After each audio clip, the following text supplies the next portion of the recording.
गिरी त्रेता युग में। अब मास्टर बनी तो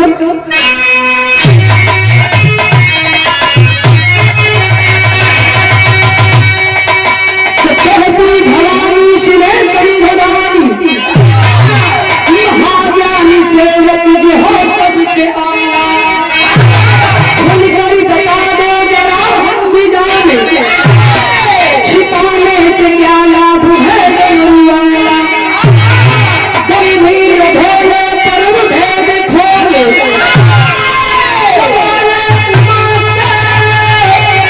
किसी का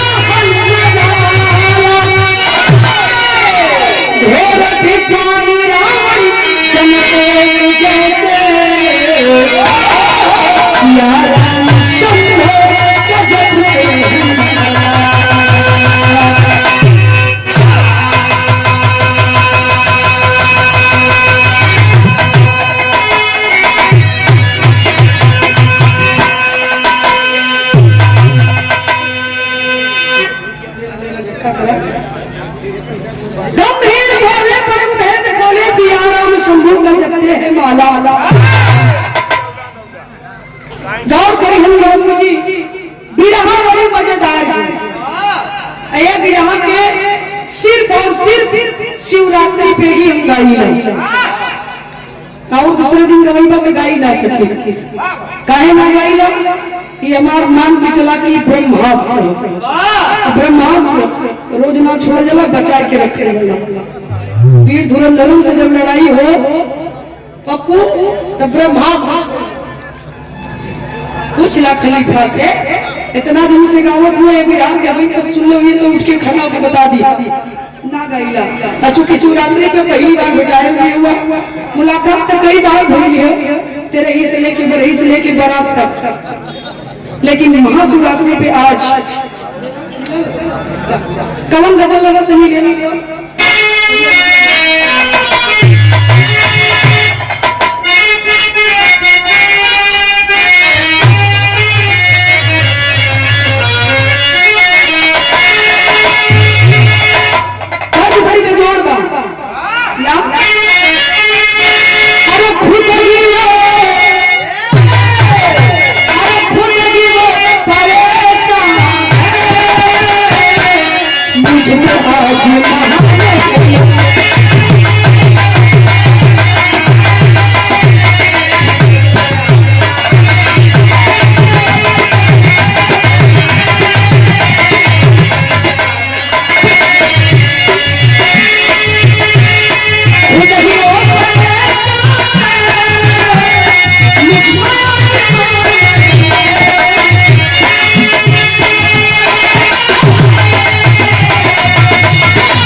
कोई बंद ना करे छोड़ दो वाली भाव लगल मास्टर भोलेनाथ के नाच पर्वत पर माता पार्वती के साथ बैठल अचानक देखा मेहरारू भगवान का नाम इंसान का नाम भगवान के मेहरारू के भी दुनिया शंका होला लेकिन आप लोग क्लियर हो जाए मेहरारू के सबका बड़ी शंका ही होगी शंका में लंका जल गई।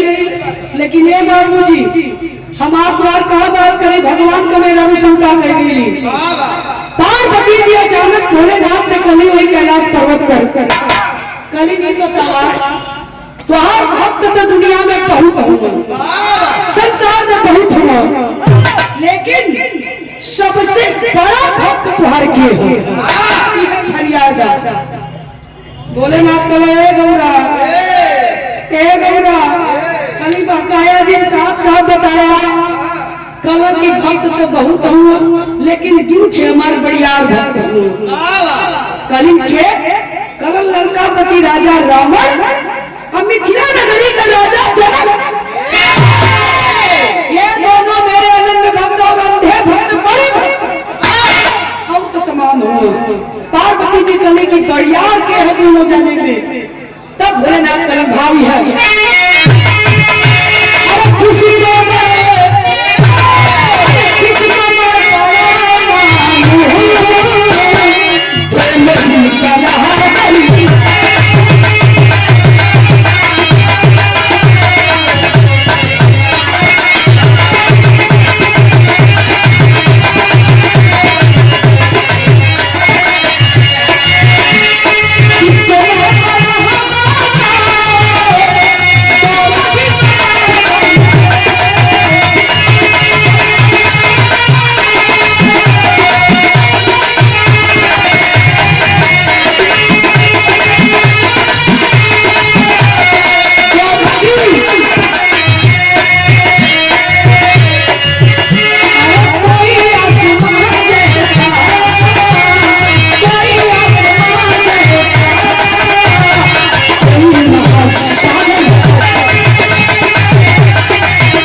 ₹50 पुरस्कार बहुत बहुत प्रणाम बा। भोलेनाथ जगत की एक आसमान पे कहां सागर हुए एक बड़ा कहीं पार्वती हम किला में आज ले जान पौली तो तोहे कहां से बताई। पार्वती बोली कि तब हम के शंका दूर करा नहीं तो ना ठीक पड़ी। भोलेनाथ चल के परीक्षा लेवल जाई। पार्वती जी कही तो देर होने बात कहा जल्दी करा। तो भोलेनाथ का अपने रूप चेंज करे के हुई वह रावण उठाई के लंका लेके चली गई वो छोड़ता ना रहा। वह रावण वो 6 महीने बाली के कुआरी में दबना रही। वह रावण वह है में जय को दया हुआ है कली की तब चलो रूप चेंज करा। रूप का बदला दूल्हा पर नहीं अब कहानी सुनी।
बोलो तो हमार कपार फटे लगल तू के ऊपर तो उठाई न पैदा कि तोहर आवाज खींच ले तो हम का करें। ई तो बतिया मुंह कदी की कमी पैदा नीचे बहुत ज्यादा न बता इको डले वो को सादा कर इको ना डले वो भैया नीचे इको ना डले हुआ नीचे इको ना डले हुआ तब आवाज लड़त है। देख ला अगर इको तो सादा कहला ना अगर इको डले हुए देख मतलब आवाज लड़त है। हमार साथ सुना था कि ना हमार साथ सुना था ना तो जाए ना ये लोगन का मत सुना खाली आवाज सुना लो। ए तो लोग चुप रहा पैसा वैसा तो लोग के न देवा का देबू तब देव वो नीचे में आओ दे देबो बात के समझ ली भैया हो बाबू हो चाचा दादा। भोलेनाथ शिकारी का रूप बनौलन के कर शिकारी का रूप बनौलन कसाई कसाई यार माता गिरजा गाय का रूप बनौली कलन भोलेनाथ की है चला दौड़ा तो हाँ दौड़ाई वो काटे बदे लेकिन काटे बना और दौड़ दौड़ कहाँ चले क्या कली कहाँ कली लंका नगरी में चल कोई रावण के अगले बगले बचाओ बचाओ की आवाज लगाया हम तो हाँ काटे बदे दौड़ाई और तपस्या में लीन हुआ रावण इस समय चला देखा रावण बड़ा हुआ कि मिथिला नगरी के राजा जनक की बड़ा है चलो वो पहले लेकर के वही रावण की नगरी में रावण पूजा भजन में लीन हुआ जाए कि गैया रूपी पार्वती जी वही रावण के अगले बगले चारों तरफ बचाओ बचाओ बचाओ चिल्लाए लगली 2-10 मिनट ना घंटन बीत गया न यार भोलेनाथ पकड़ पावे की काटे न यार रावण का आंख खुले की बचावे यार गाय रूपी पार्वती चिल्लाती बचाओ बचाओ बचाओ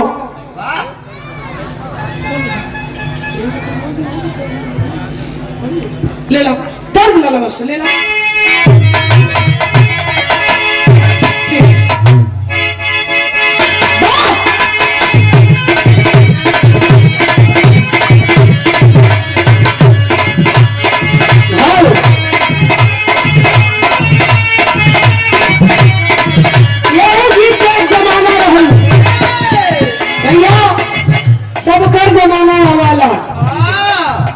सबकर जमाना आवाला सबकर जवानी आवेले जब जवानी आई है पप्पू तो बुढ़ौती एक दो करी दोनों निश्चित है जन्म निश्चित है तो मौत भी निश्चित है ब्याह कैले हुआ तो लड़का हो गई करी एक गीत का जमाना रहल मास्टर का रहल मेहरारू कहले रहल मर्दे से अपने लेला कम कैले हो लेला कैसे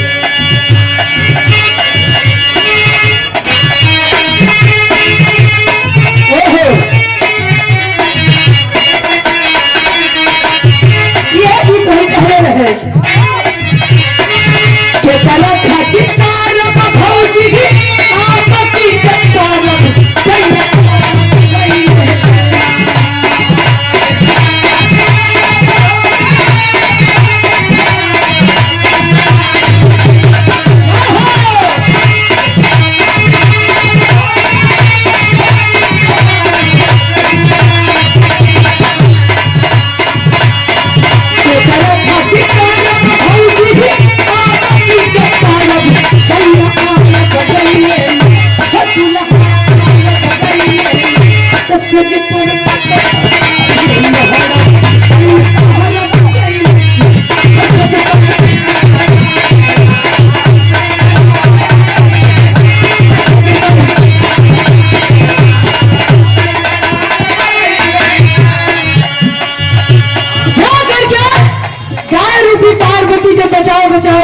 लगौले है वहां की स्थिति का भैया रावण के नगरी में मास्टर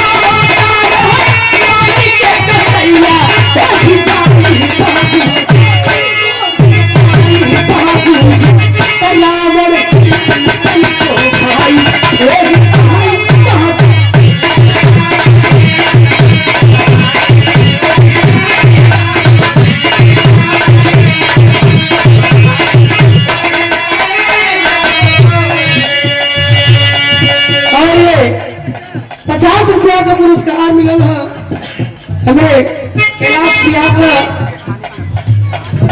नाती लगी है बहुत बहुत मालिक करे हमेशा बनल रहे बचवा के सब लोगों की प्रणाम बा ला ला हवा के पास पाया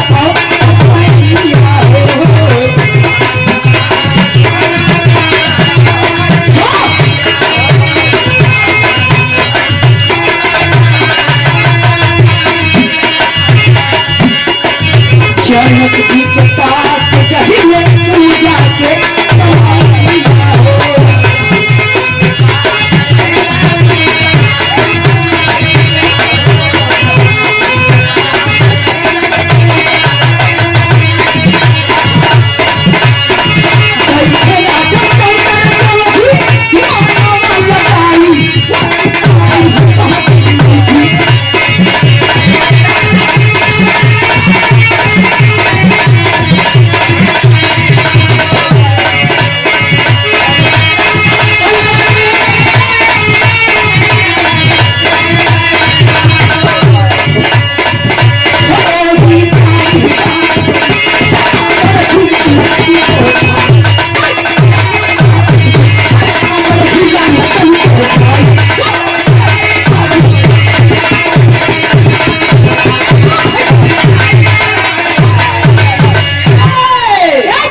मास्टर से मसना पीलन हिलबा न कैलन भक्ति में लीन हुआ साधना से तनिको डिगलन ना की पार्वती जी कली का नाथ यह तो और भक्त हूँ हम सर्वश्रेष्ठ कसाई हूँ कि भगत हूँ बतावा इन करे इतनी पूजा में लीन बानो तो हो कि गाय काटा चाहे भैंसा काटा इनके कोई फर्क ना पड़े वाला बा वो फर्क पड़ो तो ऐसा भगत तो न कहो चला यहाँ से जल्दी निकला रावण अपन भूमि में रीन बा भगवान भोलेनाथ को ओम नमः शिवाय ओम नमः शिवाय ओम नमः शिवाय और आग लगे चाहे बजर पड़े चाहे पाथर पानी हमसे खा मतलब तो पूजा में लीन हो भोलेनाथ कलन की जल्दी चला मिथिला नगरी में राजा जनक साधना में लीन हुए हमरे जल्दी करा दोनों प्राणी जब मिथिला नगरी में पहुंचल हुआ राजा जनक भोलेनाथ के पूजा में लीन हुआ सबका भाव हो रहा में गीत बदल गई मास्टर 50 रुपया पुरस्कार बलराम भैया गिरिया से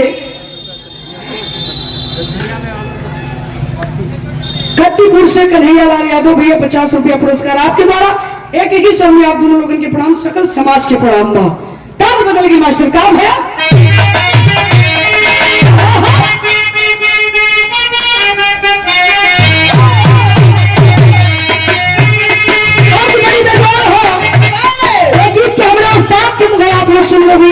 बिहार सम्राट विश्वनाथ यादव हमारे गुरु जी के मुझे आप लोग गीत के सुनने हुए हम बड़ा अपने जवानी के आलम में बड़ा रच के गीत के गावे लोग मृदु कलाकार को पुनः मास्टर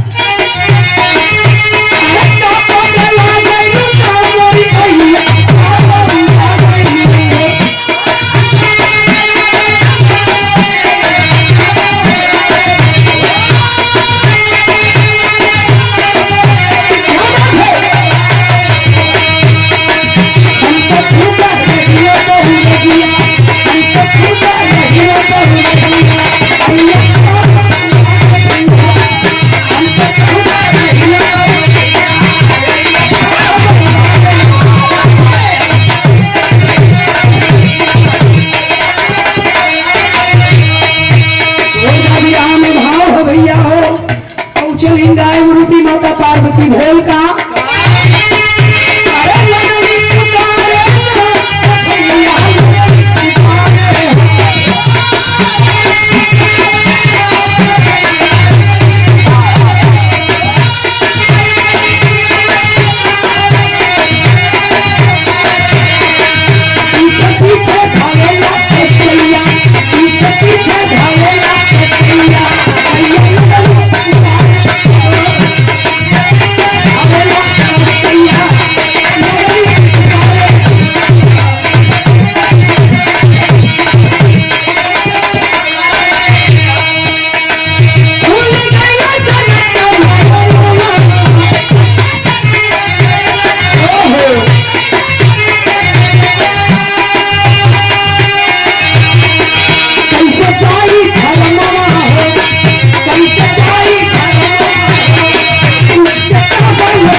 करके गाय रूपी माता पार्वती जी जनक जी के आगे पीछे अगले बगले बचाओ बचाओ का आवाज लगो नहीं छोड़ देना तपस्या पूजा पाठ वही छोड़ करके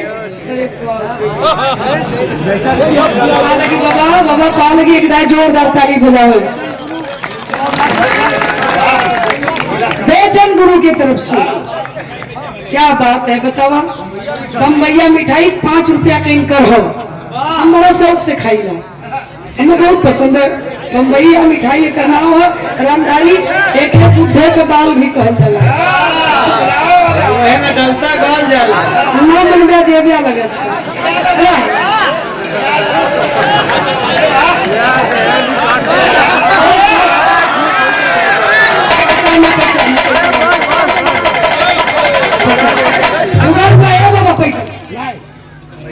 नहीं नहीं अरे नहीं नहीं आज बना लाला तो आराम 100 रुपया बोला थी हमारे तरफ से लेना इतना लोगन दे दिले हुआ कि आप लोगन के दिए बहुत कुछ होगा, कुछ ना रहल, कुछ ना रहल। आप लोगन के दिए आज 25 लाख की गाड़ी से नीतू राज चलती, बहुत बड़ी बात है। 100 रुपया कमेटी का लोग भी दिलन। आपको हमके बताओ, भीखी में भीख दा तीनों लोग जीतला। इतना ज्ञान जेके हो गया, नोट कर लीजिएगा, कभी उसे कोई कमी नहीं होगी। बहुत बहुत आपके प्रणाम करता नहीं, मेहनत करके खाए वालन का हम बहुत कदर करीला। जो मांगलन घूम घूम के द्वारे मुसरचंड मती 4 लाठी मार के गेटे के बहरे हम भगा देला।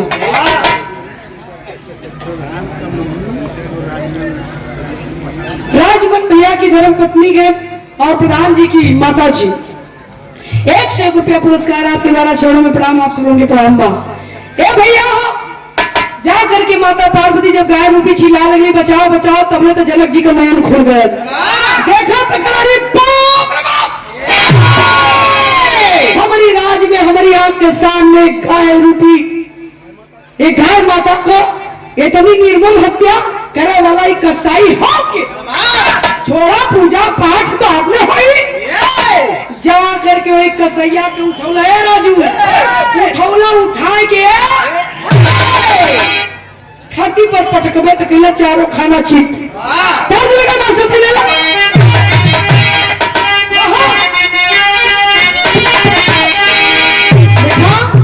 राजू।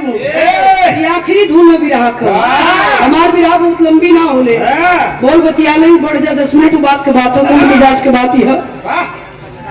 दुल्हन का दुल्हा पहले के जमाना में बम्बई दिल्ली शहर बनारस लोग कमाए जाए, लेकिन लोग परदेसी कहे।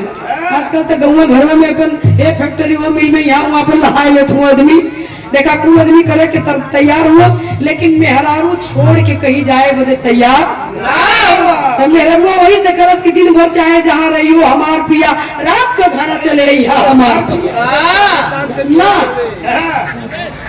जल्ला कि ना जल्ला, दिन भर चाहे जहाँ रही हो हमार पिया, रात का घरा चले रही हो हमार पिया।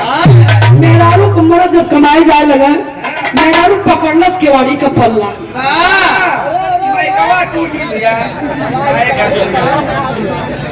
मान ला राजू, तुम्हारा नाम है राजू बाप, तो के प्यार से भी राजू कही देते। पकड़लस केवाड़ी का पल्ला, राजा जाए बोले टैची उठौले उमर तबले तक कहबे कलस किए राजा। ए राजा देखा घुघुट में मेहरारू बड़ी नीक लगेली, बहुत नीक लगत है। पूछ ले खाली मऊ ठीक लगत है। पर्दा में अगर कोनो मेहरारू घुघुट में यही रोडे पर जाए लगे तो 10 आदमी कहिए अरे यार तनी से रच के उठाई देते। अब कोनो निंगा जाए लगे आदमी कहिए मारा बेशरम बह के लाजे नहीं बता के तैयार न हुई। सच्चाई बताओ थे वो पर्दा है, पर्दा अंदर सब नंगा बा, मेहरारू घुघुट काढ़े बा, काढ़े बा दुल्हा जाए खातिर तैयार बा, केवाड़ी पल्ला पकड़े बा, पकड़ के कहे ए राजा हो राजा, अरे बाजा हो राजा।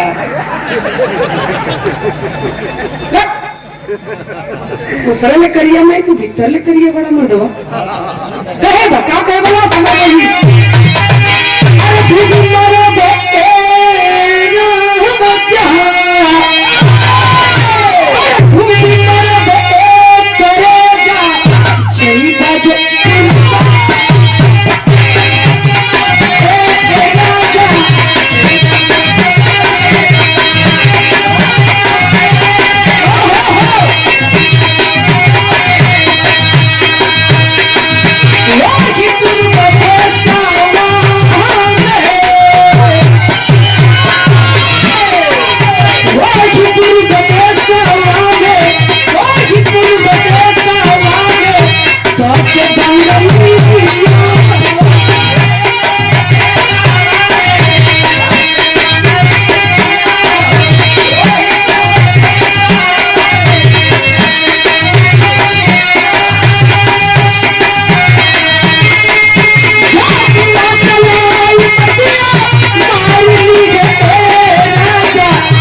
बहुत बहुत प्रणाम आप सब लोगन के प्रणाम बा। छोड़ा ही तो तनी से भाव वाला, वैसे ही सबके बस के बातों नहीं बा।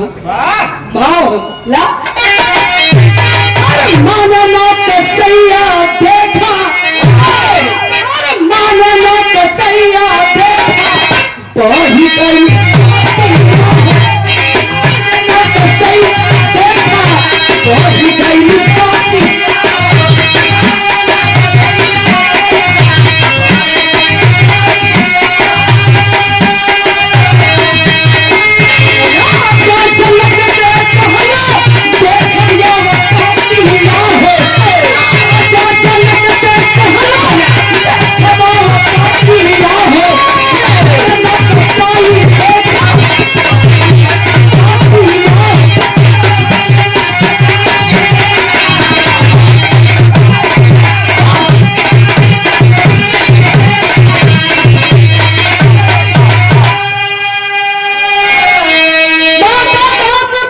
बही गई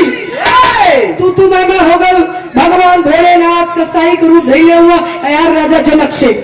बात है बात में बात इतनी बढ़ गई कि पटकी का पट्टा कलैया कब भोलेनाथ ऊपर हो जाए राजा जनक नीचे हो जाए, कब राजा जनक ऊपर हो जाए भोलेनाथ नीचे हो जाए। एक बार तो दशा हो गई, भोलेनाथ नीचे चपल जात हुआ राजा जनक चपले जात दा शरीर गरमा गई है। हाँ चढ़ो तो फिर पराने लेकिन चपले जात हवन भोलेनाथ पार्वती और ताकत हवा की जिंदगी पार्वती जी करत तू जाना तो और भगत जाना हमसे ना मतलब हम केरो रास्ता देखो थोड़ी अब का करी कली है भगवान कल है भगवती जिंदगी दे नहीं कहो करी राजा जनक चपला वो करिया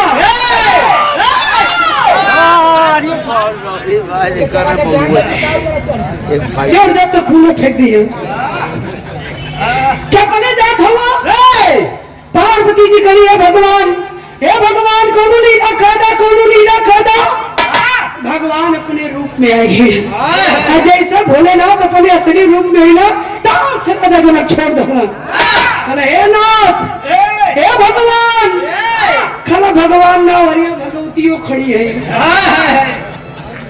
जब वहां राजा जनक जाकर तो गाय माता पार्वती खड़ी है।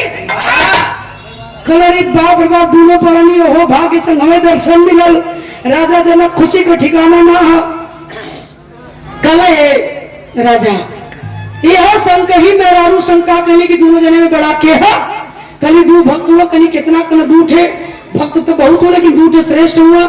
लंका नगरी के राजा रावण एक थे तू उनकर परीक्षा ले ली फेल हो गया तू पास हो गया कुछ मांग ला देखा इंसान हो चाहे भगवान जब खुश होला तो कहना कुछ मांग ला मर्दवा बड़ा खुश है तोरे सेवा से कुछ ले ला भगवान कहना कुछ मांग ले राजा ऐसा मौका बार न मिली। राजा जनक कहे भगवान का देविया दोनों प्राणी से हमें दर्शन दिला इससे बढ़िया रब का चाहिए कुछ न चाहिए। भोलेनाथ यही तरह अपने उंगलिया में से मुनरी पहले रहना वो मुनरिया निकाल के उंगलिया में से राजा जनक के दे दे तेरी लगा मास्टर तरीका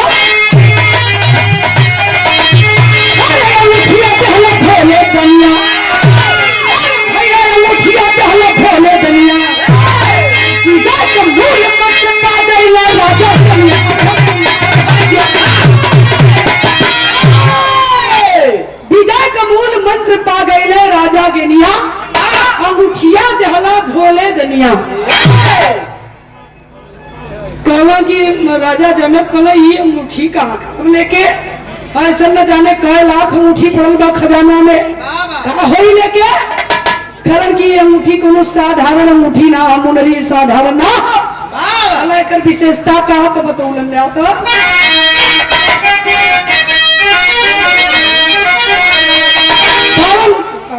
समझा ले बता भोलेनाथ से कहलन राजा जनक की अंगूठिया की विशेषता कहा भोलेनाथ कहलन की ए राजा ये अंगूठिया में वो गुण है जेकरे लगे ये अंगूठी रही ओके कबो दुनिया में कोई पराजित न कर पाई जे अंगूठी पहले है वो कबो कोई से पराजित न हुई विजय का मूल मंत्र तो के दे के जातिला, अब जायदा रास्ता छोड़ दो। यार रावण आध्यात्मिक रावण, आप लोग जानते कि रावण बहुत विद्वान रहलन, आध्यात्म का ज्ञान था रावण को। सारी लीला भोलेनाथ माता पार्वती का राजा जनक का देखत हुआ रावण सोच गए रावण जब करीब बाप रे अभी तो बहुत बड़ी चूक हो गई। भोलेनाथ माता पार्वती देख के मुठी मिथिला नगरी से जब जाए लगलन तो रावण का कहलन अब चौकड़ा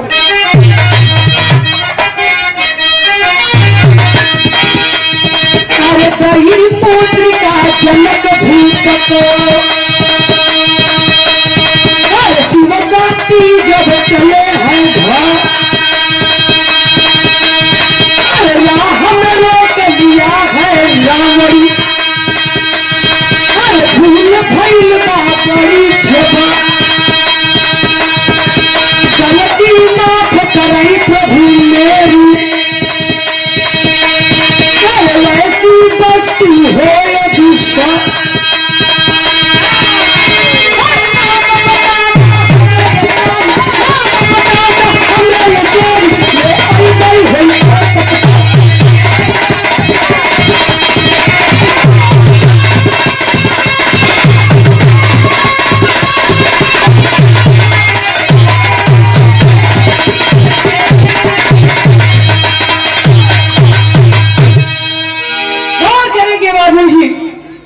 रावण रोक लेला रास्ता। माता पार्वती भोलेनाथ जब कैलाश पर्वत पर जाए लगला कहला सुना भक्त तोहर हम बड़ी आ रही धोखा हो गई गलती हो गई हमसे तोरा लीला तोरे साधना में लीन रहनी हो कौन बड़ा निक काम कई कियावत हुआ हो विजय का मूल मंत्र दे दे हमसे राजा जनक का कबू आमना सामना होगा तो हम पराजित कर दी है।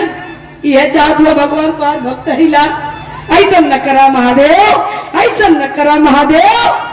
रावण गिड़गिड़ाए लगलन भोलेनाथ का पैर पकड़ करके तब भोलेनाथ करण किए रावण आए तरली पहले तुहरे किए ना लेकिन ऐसा मौका तू गवा देला हम का करी करण भगवान करबा का कला का कर करो ऐसा ओकर जोड़ा कोनो हो हमें दे दा नाम में पराजित करन ना मुन है कलन हाउ ना एक चीज है भैया बैठ जाने मत भैया बैठ के लेला हल्ला मत करा एकदम हमार भी रहा एकदम हल गई अंदर आदमी के हमरे में हम समझ ना पाती कि अगर तुमको गड़बड़ी बात हम दिक्कत हो जाएगी।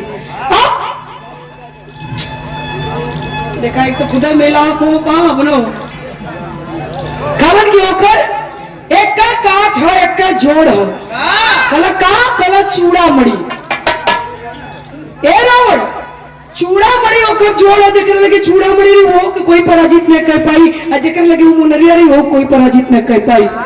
अगर तोरे लगे चूड़ा मड़ी आ जात तो तू लो ना ना तो पराजित न कर पूता लेकिन करब्या का कल की कहा है ना पर करी तो कल ली आई कल लिया के करबा का कल का कर लंका होकर भारे न संभाल पाई कल रही कहा हमरे लगे ना रही तो कहाँ रही हो कहा कल 3 जगह खाली रही हूँ कल कहाँ रही बताओ तू ले ला भोले भोले बेटा स्वामी या बचानी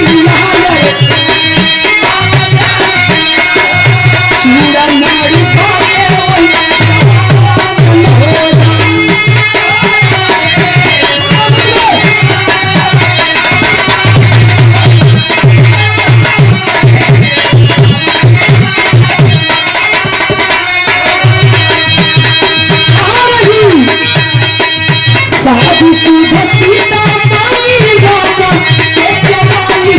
सीता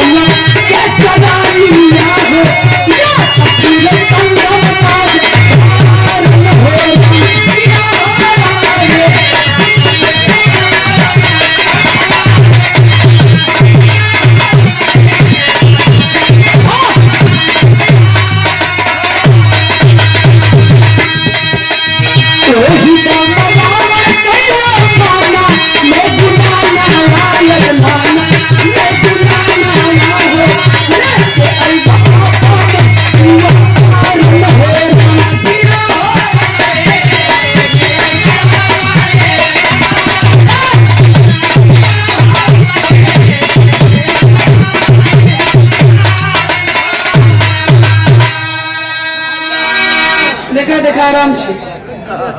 गिर मत जा। 50 रुपया सुरेंद्र गौड़ उर्फ साधु गौड़, कहाँ से? ग्राम धनवतिया से। आपके उस्ताद है महेश मिश्रा जी के उस्ताद की ओर से 50 रुपया पुरस्कार। और हमारे प्रधान चाचा राजकुमार गुप्ता जी, आपके द्वारा 101 रुपया पुरस्कार है। बहुत बहुत आपके नमस्ते प्रणाम, आप सब लोगों की प्रणाम है। ये पुरस्कार मिला ला कवि जी तो छाती चौड़ी हो जाले, जान लिया सब फिर बात पर्दे में नहीं। तू तो बुझी जी कक्का हुआ हमार बाबा छोड़ गिला हम तो संघवा मर बजे। ए भैया बहुत बहुत आपके प्रणाम, आप सब लोगों की प्रणाम है। कालन ओकर जोड़ चूड़ामणि है रावण, लेकिन तू लेके करबा का लंका ओकर भार में संभाल पाई। कला का है कहाँ है? कल 3 जगह खाली और चूड़ामणि के भार संभाल पाई। 3 जगह 3 स्थान है पूरे दुनिया में। कल कहा? कल या तो सीता के मांग में चूड़ामणि, आजकल का लड़का नैका न जान पाई है मांग टीका। पहले के जमाने में चूड़ामणि कहल जाए, अब मांग टीका कहल जाला। कल या तो सीता की मांग में सीताओं के संभाल पाई है, या तो राम के चरण में। कल तीसर का बतावाया करे वाला कल संगम के बीच मझधार में। यह संगम जहां महासंगम लगल है समय, कल संगम के बीच मझधार में। कल यह समय कहाँ हो? कल संगम में। कल जाए के करबा का कल कैसन? कल जा बब्बा लेके आई, कल जिंदगी भर का तपस्या दे दिया, तब संगम तुम्हें चूड़ामणि दे लेके करबा का लंका भार न संभाल पाई। बात के समझिए, कहानी बहुत पेचीदा है भैया, बोला मत। रावण के घोर पश्चाताप हुए लगल, पश्चाताप के आग में रावण जले लगलन। गलती हो गई, भगवान उपाय बतौला तो ऐसा कि हम कहीं न पाई। कल जाए अब जा यहाँ से निकलना, जल्दी आंखी के सामने हो जा, जल्दी अंधे हो जा। भोलेनाथ के टाट के रावण मालूम पड़ल कि खदेरल जाला, जैसे कोनो ऐसा तैसा आदमी को ऐसे खदेर डाल। भोलेनाथ कहना कि का हो रावण ऐसा नहीं कुल काहे कल तोहरा पूजवा न करत रही है, ऐसा बदला लेला तो ना असहजे दे के हो तो हम इतना कठिन रास्ता बतौला, अब जल्दी निकलना। भोलेनाथ माता पार्वती के साथ कैलाश पर्वत पर चल गिला। रावण कैलन का बाबू कल की जिंदगी भर का तपस्या दे तो संगम चूड़ामणि दे भी नहीं, तो लेके करब का ओकर भार लंका न समाप्त पाई, तपस्या भी चल जाई, चूड़ामणि भी न मिल पाई, तो इंतजार करे के पड़ी है। बिरा बहुत सुनले होगा लोगन कल ने की ब्रह्मास्त्र के रोज ना गईला, कवन क्या भी इंतजार करो। वो घड़ी आ गई, रावण बहुत दिन तक इंतजार कैलन। इंतजार करते करते घड़ी कवने आ गई मास्टर, बहुत लगी।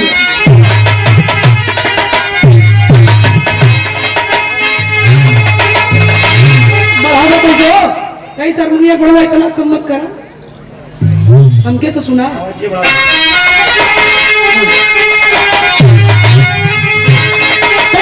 चल के जनक जी के मिथिला नगरी में कर दे कोई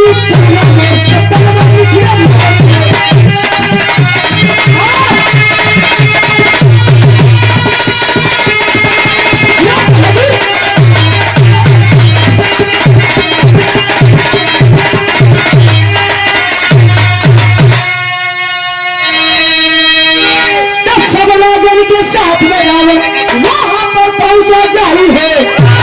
लगी उठा है धनुष किसी से, ताल खड़ा लगी लाई है। ताल के सीता पे चले परम मिथिला नगरी में, बखूबी का चल रही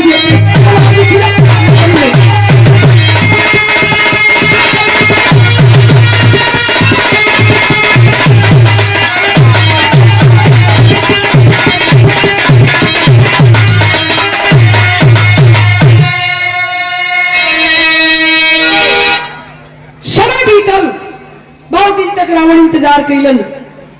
समय आ गया सीता स्वयंवर का, बड़े बड़े वीर धुरंधर गईलन। प्रस्ताव था जो धनुष तोड़ेगा उसी के साथ सीता का विवाह होगा। बड़े बड़े वीर धुरंधर राजा महाराजा हिलाए ना बोलन तोड़न तो दूर का बात है। रावण भी वो स्वयंवर में गए रहलन, लेकिन रावण थोड़ा दूर से सारा नजारा देखत हुए राम जी के। राम जब धनुषिया के तोड़ दहलन, जैसे धनुषिया के तोड़ला राजा जनक वह मुद्रिका निकलना अंगुरी में से और निकाल के अपने दामाद राम के दहेज में दे दिया। अब तो रावण का पोछा छूट के कई बिघा दूर ला सुनाए लगे। रावण का आए हो बप्पा, अरे बाप रे बाप, अब तो डरन से ना, अब तो डरन से बाप, अब तो राजा जनक हमार पूछ न उखाड़ पई है, लेकिन राम तो है अंगूठिया राम के लगे चल गई। अब तो रावण भी सोचे लगना कि राम भी जेता हो जिए ना हम हार जाओ। सोच में पड़ गिलन, घुमत घुमत घुमत घुमत रावण तो लंका चली लन। सीता का विदाई हो गई, सीता चली ली अयोध्या में। जब सीता अयोध्या में गई वहां का बात तनी अब सुना का भेल। अयोध्या में तेरी लाल लगी,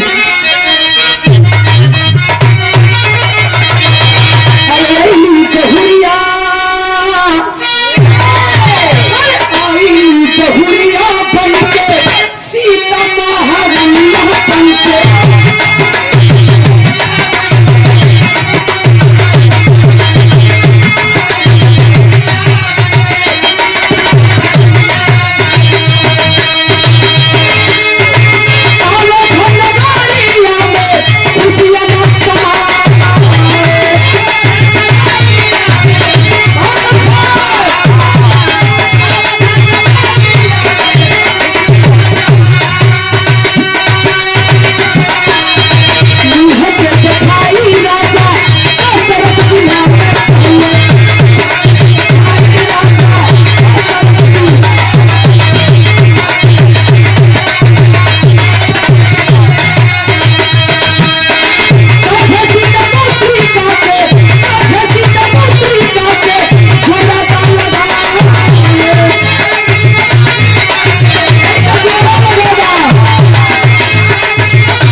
भोजन कैलन वो देखलन, खलन किए बहू कुछ मांग लो, क्या चाहिए? सीता कलन किए पिताजी देना ही चाहते थे तो जो मुद्रिका मेरे पिताजी ने आपके बेटे मेरे प्रभु को दिया है दहेज में, वही मुद्रिका वही अंगूठिया का जोड़ा लगाएगा। खजाना खनहार नौलन और मुद्रिका का जोड़ा पूरे दुनिया में ना हो, वहां कहां मिली? गुरु वशिष्ठ को राजा दशरथ खबर की गुरुजी हमार बहुअर सीता ऐसा चीज मांग दले कि पूरे खजाना राज में ना हो। कहला का करे मुद्रिका जो हमार संधि दले हमारी बेटवा राम के दहेज में वही का जोड़ा मांग दले ही। गुरु वशिष्ठ कलन की ओकर जोड़ा कह हो, खाली एक थे तोरे पास ना हो, हम ना कुछ करे कोई। गुरु वशिष्ठ का कैलन भैया तनी ध्यान दिया,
चुप रहा। गौर करेंगे बाबूजी। गुरु वशिष्ठ गैलन संगम पे अपने जीवन भर का तपस्या संगम पर अर्पित कर रहे। तो संगम चूड़ामणि दिया, ला करके चूड़ामणि गुरु वशिष्ठ राजा दशरथ के दहलन। दशरथ अपने पतों अपने बहू सीता के दे करके वचन मुक्त भइलन। लिए कहल गए रघुकुल रीत सदा चली आई, प्राण जाए पर वचन न जाई। यही तो कहे थे राजा दशरथ जी, रघुकुल की यही रीत है, प्राण देकर भी वचन को पूरा करते हैं। तब पालन की सीता सजा लो अपने मांग में ये चूड़ामणि, वो मुद्रिका का जोड़ पूरे दुनिया जहान में यह चूड़ामणि बा। वही चूड़ामणि सीता अपने मांग में सजौलिन। बारे रावण प्रखंड विद्वान रावण काला बस बस बस खुद पता लगावत है। रावण पूरा पता लगाते लगाते पूरा पता लगा ललन जान के घर बैठल कि संगम से चूड़ामणि सीता के मांग में सज चुकल। कुछ दिन इंतजार और करो, कुछ दिन और इंतजार कर, तब तक बिलारी के भाग से सिकारवा गया। राज्याभिषेक होने की जब बारी आई राम की, तो कैकेयी ने हट किया। राम को 14 बरस का वनवास, मेरे भरत को राजगद्दी। वचन दे चुके थे कैकेयी को 2 वरदान देने के लिए। राजा दशरथ पीछे नहीं हटे, लाख कोशिश करेंगे कैकेयी कुछ और मांगला, लेकिन ना मांगली। वही दोनों वचन पर अपने वही दोनों वर पर कैकेयी अडिग रही और राजा दशरथ वचन को पूरा किए प्राण त्याग करके। राम जंगल चल गया, लक्ष्मण जंगल चल गया, दुनिया के लोग जान, सीता भी गई। अब रावण जान गया कि बस बस बस यह मौका बढ़िया हो, सीता के मांग में चूड़ामणि हो। और सीता के जब मांग में चूड़ामणि तो राम से का करे भेंट करी, का करे राजा दशरथ से, का करे लक्ष्मण से। सीता सहित रावण चूड़ामणि उठाए ले गई। दुनिया के लोग जानेगा कि सीता को, भैया एक बात यो आप लोग जान ले, दुनिया के लोग यह जानेगा कि रावण सीता के चुराए के लगी। लेकिन आज नीतुराज आप लोगन के स्पष्ट कहल चाहती, रावण सीता के चोरी ना कैले रहलन, एक तीर से कई निशाना कैलन, अपने मुक्ति का साधन बनौलन, अपने विजय हुए का हनुमान अरे सॉरी भोलेनाथ के भी अजमौलन की शक्तियां हो कि झूठा बकौलन है। दूसरा बात, तीसरा बात ही कि दुनिया का मालिक भगवान हुआ, इनके हाथे मरब तो हमें मुक्ति मिल जाए। रावण तो हस्ती रहलन कि धरती मृत के लोग से स्वर्ग का सीढ़ी तैयार कर, लेकिन काल काल करे में चल गईलन ना कह पोलन। वो हस्ती रावण थे, विद्वान थे। तब फिर भैर का मास्टर तनी अब खड़ी लगावा था।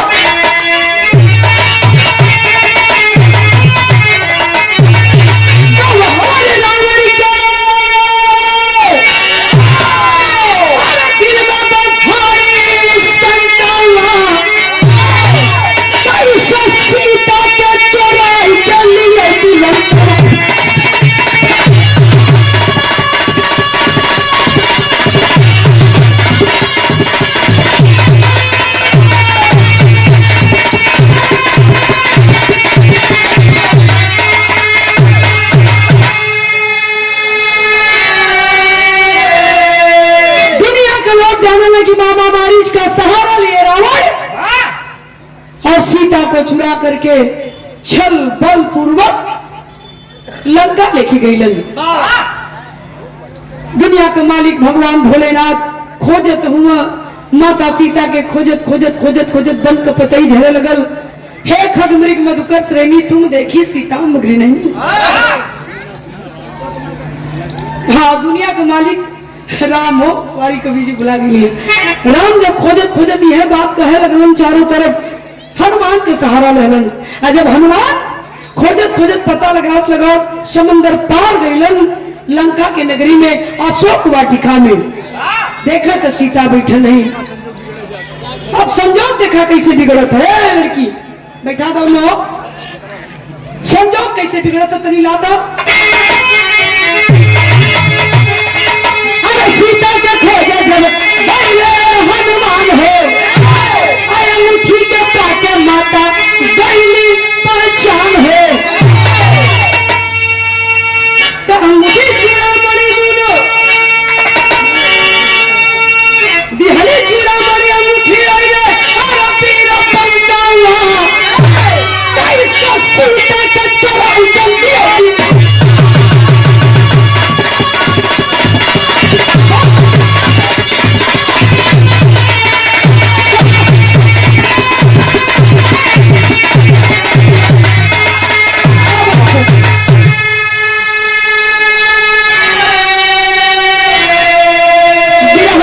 समापन की ओर है बाबूजी। मुनि भैया एक मिनट बस। ब्याह एकदम समापन की ओर खड़ी हो गई आकर के दुआरी पे बस सब आप देखा सही दुख में भी पड़ल बाबू हो भैया हो दुनिया का रीतवा संसार कर दुख में भगवान का मती फिर गई। अब कलन की वह अंगूठी केकरे पास बा सोचे लगी सीता की अब का करी।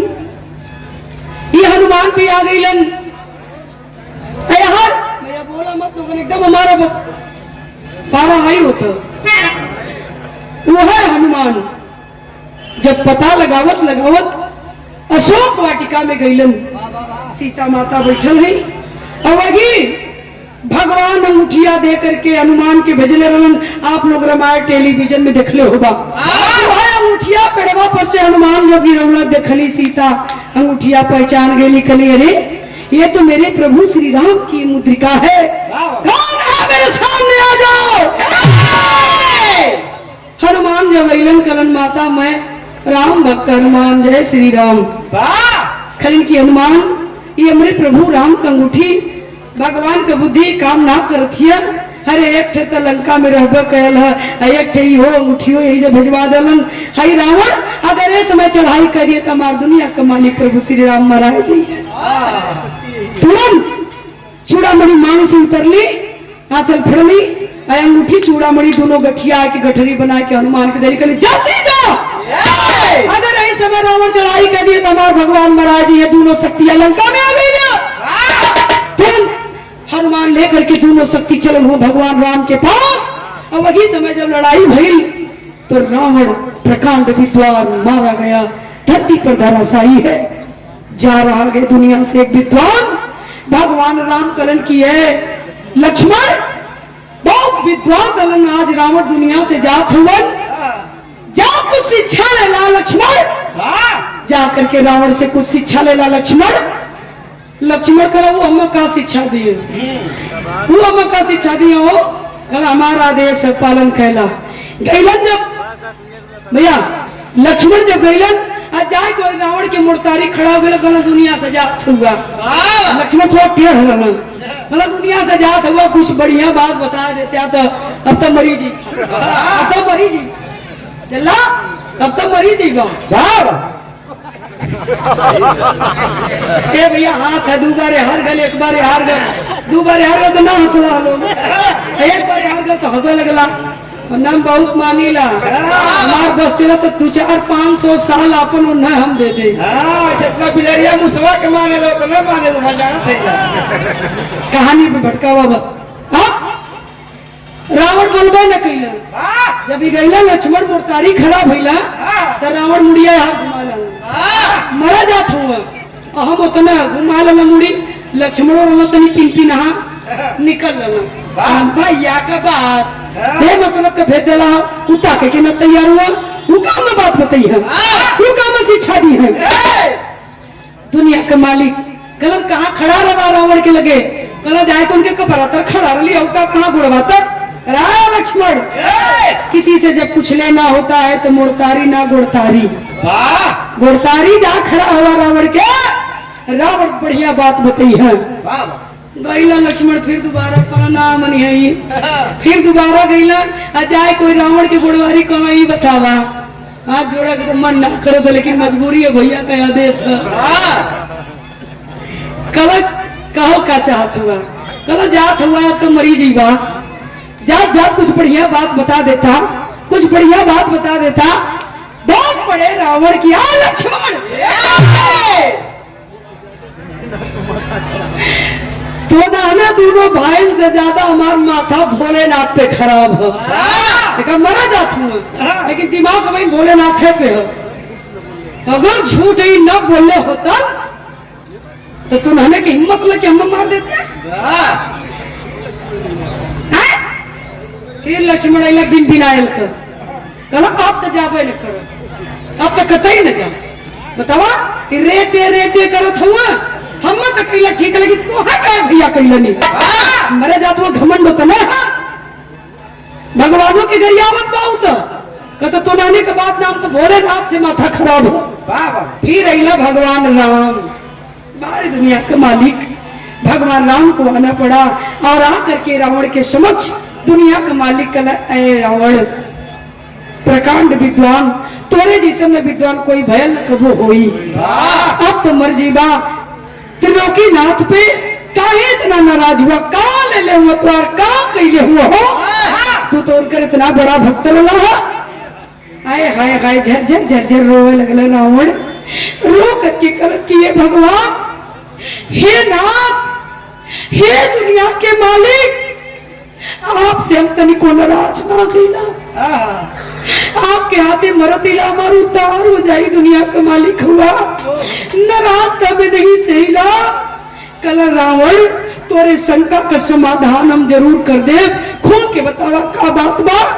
राम रोवत हुवन, रावण रोवत हुवन, कल ने भगवान एक बार भोलेनाथ तोरे ससुर राजा जनक के एक अंगूठी देले रहलन, कल अंगूठी जकरे लगे रहे कि दुनिया में कोई होके पराजित ना कर पाई, और जोड़ चूड़ा मड़ी जकरे लगे चूड़ा मड़ी रही वो कोई पराजित ना कर पाई। हे भगवान, चूड़ा मड़ी हमरे पास, लंका में अशोक वाटिका में सीता गई चूड़ा मड़ी ले ही, अंगूठी तोरे पास, लड़ाई तो बराबरी पर होनी चाहिए ना नाथ। कैसे मैं हार गया, कैसे आप जीत गए, कैसे मैं पराजित हुआ, आप विजेता हुए। बोलिए भगवान, बोलिए, मेरी शंका का समाधान करिए, वरना मैं चैन की मौत भी नहीं मर पाऊंगा। रो आगे प्रकांड विद्वान रावण, भगवान कलन की बारे रावण बा, तू गलत फहमी में हुआ रावण, तू गलत फहमी में हुआ। कल भगवान का गलत फहमी नहीं ला, कल की ई देखा चूड़ामणि, ई देखा अंगूठी, दोनों शक्ति तो मेरे पास गए, विजेता आप कैसे होंगे, कैसे पराजित मैं होऊंगा, लड़ाई बराबरी पर कैसे जाएगी। कैसे जान गिला कि तोरे पास चूड़ामणि। हनुमान जब पता लगाया, जब तोरे लंका के नाश के जराए के, वही समय सीता चूड़ामणि निकाल के हनुमान के द्वारा दे दे रही। चूड़ामणि और अंगूठी दोनों शक्ति मेरे पास है, इसलिए मैं विजेता बना और आप हारे गए। मेरा भाई मेरे साथ है, आपका भाई आपके साथ गद्दारी किया। दूसरा कारण ये भी है, कई कारण रावण का बताई, आप लोग भी जानला, हरि अनंत हरि कथा अनंता। यदि रावण राम को प्रणाम करता है, कहा है दुनिया के मालिक भ्रम दूर हुआ, अब मुझे मुक्ति दे दीजिए। अगर हम जान गए कि हनुमान के द्वारा चूड़ामणि जा चुकल है, तो हम हार मान ले हुई, तो आपके शरण में आगल हुई। हम तो यही में लड़त रही कि लड़ाई बराबरी पर जाएगी, तू हर बार हम हर दोनों जने लड़ाई बराबरी पे समाप्त हो जाए। यही भ्रम में रावण मारा गया, और यही चूड़ामणि के लालच में सीता को चुरा करके लंका लाया। सीता में यही तो चूड़ामणि रही न पाई, लंका बाहर न मार पाई, यही कारण था बाबू। ये लिए कहल गए जहां से पावले तहां से सुनेला, कोई गलती हुई होगी तो क्षमा करेगी। कहानी यही समाप्त, खानदान का।